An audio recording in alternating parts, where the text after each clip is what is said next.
Com o novo aumento da Selic, agora para 13,75% ao ano, investimentos de renda fixa, que já estavam se tornando populares, vão ficar cada vez mais comuns. E uma dúvida muito comum hoje em dia é: qual banco digital paga mais? Ou como que eu faço o cálculo dessa rentabilidade?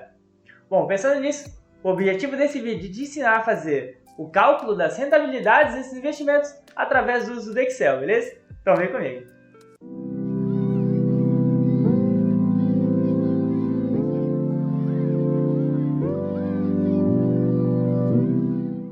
Fala pessoal, sejam muito bem-vindos a mais um vídeo do canal sobre dinheiro. Aqui fala o João e no vídeo de hoje a gente vai te mostrar como fazer o cálculo da rentabilidade de um investimento, beleza? Antes de começarmos, gostaria de pedir, como de costume, para você deixar seu like, se inscrever no canal e ativar o sininho para nos ajudar a continuar produzindo conteúdos como este, tá? Sua interação é muito importante e nos ajuda bastante, então não esquece, deixe seu like. Bom, indo direto para o assunto, para deixar o vídeo um pouco mais dinâmico e fácil de ser entendido, a gente criou uma planilha na qual vou deixar disponibilizada aqui na descrição do vídeo e vou fazer algumas simulações de investimento, além, claro, de te mostrar de onde eu tirei cada dado da planilha, beleza? Bom, com a planilha aberta aqui então, se a gente observar, aqui no canto superior esquerdo eu tenho uma tabelinha do imposto de renda. Aqui eu coloquei ali meses para facilitar um pouco o cálculo, só que na verdade o imposto de renda é em dias, tá? Esses 6 meses, ele seria até 180 dias. Aqui no 12 meses seria entre 180 dias e 360 dias. 24 meses entre 360 dias e 720 dias. E acima de 24 meses seriam acima de 720 dias. Só que se a gente observar esses valores, ele não bate exatamente com o número de meses, se a gente considerar o mês cheio, né? Por isso que, só fazendo uma simulação aqui, se eu colocar 5 meses aqui na minha tabelinha dos prazos, ele vai me render 22,5%, tá aqui. Mas se eu coloco 6 meses, ele me volta 20%. Por quê? Porque 6 meses excede os 180 dias. Então, esse valor cheio de 6 meses, na verdade, me retorna essa tributação. E o mesmo acontece para os outros, tá? Se eu colocar 12 meses, ele vai voltar 17,5%. Olha só, 17,5%. Se eu colocar 24 meses, ele me volta 15%, tá? Só deixar isso claro, porque na verdade quero para 100 dias, só que para facilitar o cálculo eu coloquei em meses, beleza? Bom, indo para a segunda tabela, aqui eu tenho a de taxa de juros. Coloquei as duas principais, que é a Selic, porque o CDI ele acompanha a Selic, né? Com esse novo aumento de juros que teve no Copom, acho que foi, se eu não me engano, no dia 8/8, a Selic passou de 13,25% para 13,75%. E o CDI está em 13,65%. Essas informações, caso você queira elas, dá para tirar do próprio Banco Central, beleza? Só entrar lá que está bem certinho. Mas aí, como a nossa rentabilidade ela é mensal, eu tenho que pegar os valores mensal de rentabilidade. Tem muita gente que pensa que para fazer esse cálculo de anual para mensal é só dividir por 12. Só que não é bem isso que acontece, porque aqui a gente trabalha com juros compostos. Então, só deixando isso bem claro, não pode só pegar e dividir por 12. Aqui eu deixei em forma de comentário a fórmula para transformar de juros anual para juros mensal. E é bem simples. Aqui eu tenho a taxa mensal, que é o que eu quero achar, certo? A fórmula é 1 mais I, onde I é a taxa anual, que está aqui, certo? Elevado a 1 sobre 12, que eu quero achar por mês, menos 1, que é o da fórmula, tá? Colocando essa fórmula aqui, só para mostrar para vocês, vou colocar a minha barra de fórmula.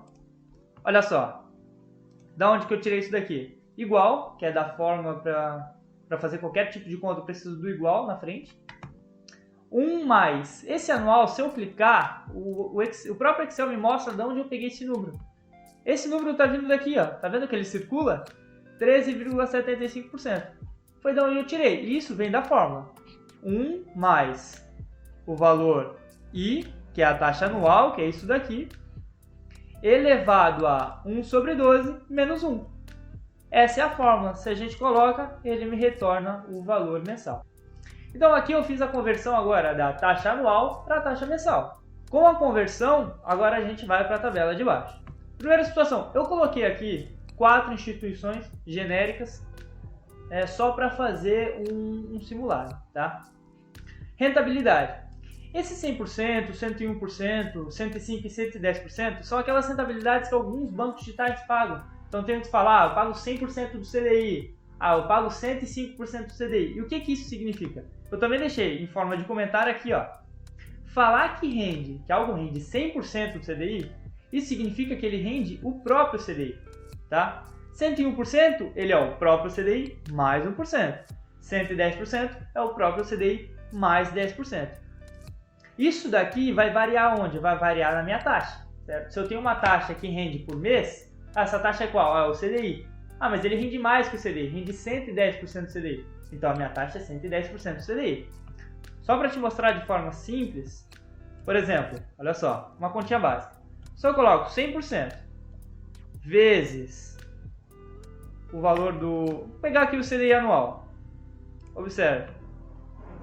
Ele vai me retornar o próprio valor do CDI. Por quê? Porque 100% do CDI é o próprio CDI. Agora, se eu vir aqui e mudar isso daqui, observe, vou mudar na barra de fórmula para 101%, olha só, ele aumentou um pouquinho. Já está em 13,79. Se eu colocar aqui 110%, observe, ele aumenta mais um pouco.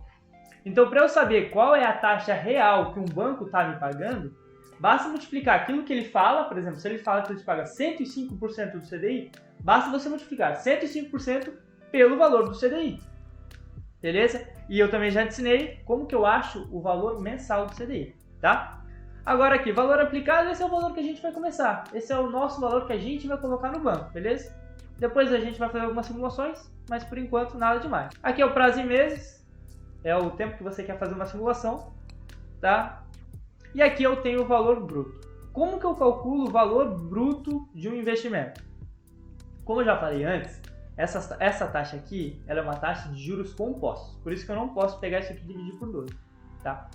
Então a fórmula usada para a gente achar um valor bruto é a fórmula de juros compostos. Que é isso daqui, ó, montante, ele é igual ao capital investido. O que é o nosso capital investido? É o nosso valor aplicado, multiplicado por 1 mais I, onde I, aqui ó, é a taxa mensal. Onde que está a taxa mensal? Aqui ó, que a gente já calculou ela. Elevada ao T, que é o tempo em meses, que no caso seria o meu prazo aqui, beleza? Então, uma coisa que a gente tem que ficar atento é esse I. Quem que é esse I? Como eu já te mostrei antes, esse I vai ser esse cara, que é o CDI mensal, só que vai variar para cada instituição, porque tem uns que te pagam ele próprio, que é o 100% CDI, e tem uns que te pagam mais que isso. Se a gente for aqui na barra de fórmula, olha só a fórmula que ele me traz. Eu tenho que igual, capital investido. Se eu clicar aqui ele vai me mostrar, ó, o valor aplicado, vezes 1, que é da fórmula, mais a rentabilidade. Tá vendo que ele, até na barra de fórmula ele me dá em vermelho a rentabilidade? Tá aqui, ó. Por quê? Porque é a multiplicação da rentabilidade pela taxa mensal do CDI. Isso daqui é a minha rentabilidade, que no caso é a minha taxa de juros. Isso elevado ao tempo, que está aqui o prazo em meses, certo? Como a taxa é mensal, o prazo tem que ser em meses também. E o mesmo vai ser para os outros também. Aqui eu tenho a tabelinha de imposto de renda, ela vai variar conforme eu coloco o valor dos meses, conforme essa tabela, como eu já mostrei antes. E o valor líquido, ele vai ser basicamente o que a gente lucrou, mais o nosso valor aplicado. A fórmula para o valor líquido, ela vai ser o meu valor bruto, menos o imposto de renda cobrado em cima do lucro. Porque essa porcentagem do imposto de renda, ela não é cobrada sobre o montante, ela é cobrada sobre o lucro que a gente obteve. Então, por exemplo, se eu coloco um valor aplicado de R$1.000 e no meu valor bruto eu fico com 1.100, o meu lucro é de R$100, certo? Esse é o meu lucro, é a diferença entre o valor bruto e o valor aplicado. O imposto de renda ele é cobrado sobre o lucro, então vai ser cobrado sobre esses R$100. Por isso que a fórmula do meu valor líquido, ela vai ser o valor bruto menos o lucro multiplicado pela porcentagem do imposto de renda. aqui dá pra gente ver também certinho quais células estão sendo usadas. Valor aplicado, valor bruto e imposto de renda. Tá? Então, tendo feito aqui toda a planilha certinho, agora basta a gente fazer uma simulação. Por exemplo, se eu tenho aqui um investimento inicial, não sei, R$1.000, vai. Vou colocar R$1.000 para todos, só para a gente fazer um teste. Vou colocar aqui 5 meses. Pode ver que ele varia bem pouco no prazo de 5 meses, com valor relativamente baixo, tá? De R$1.000. Se você for ver a diferença real no valor líquido, 1.042 o mais baixo, que é 100% CDI, e o 110% CDI, R$46. Uma diferença de R$4 e alguns centavos só. Geralmente isso aqui vai fazer mais diferença para valores maiores, tá? E prazos maiores também, porque se você observar 5 meses, o imposto de renda é bem alto. 22,5% é um valor bem alto. Se a gente colocar isso daqui já para 24 meses, que é o menor valor de imposto de renda possível, ele não fica menor que 15 meses, tá? Ele é regressivo, então com o passar do tempo ele vai diminuindo, só que o menor valor que ele chega é de 15%. Deixa eu colocar aqui 24 meses, ó, aqui ele já dá uma diferença um pouco maior, mas aqui é legal que a gente pode colocar o prazo que a gente quiser, o valor que a gente quiser e pode fazer simulações entre rentabilidades, beleza? Então pessoal, essa foi a simulação. Legal ressaltar que hoje, mesmo com investimentos conservadores, a gente consegue mais de 1% de rentabilidade por mês, o que é muito bom se a gente pensar em construir a nossa reserva de emergência. Gostaria de lembrar novamente para você deixar seu like, se inscrever no canal, para nos ajudar a continuar levando esse tipo de conteúdo para o maior número possível de pessoas, beleza? Pelo vídeo de hoje é isso, nós ficamos por aqui, nos vemos na próxima. Valeu!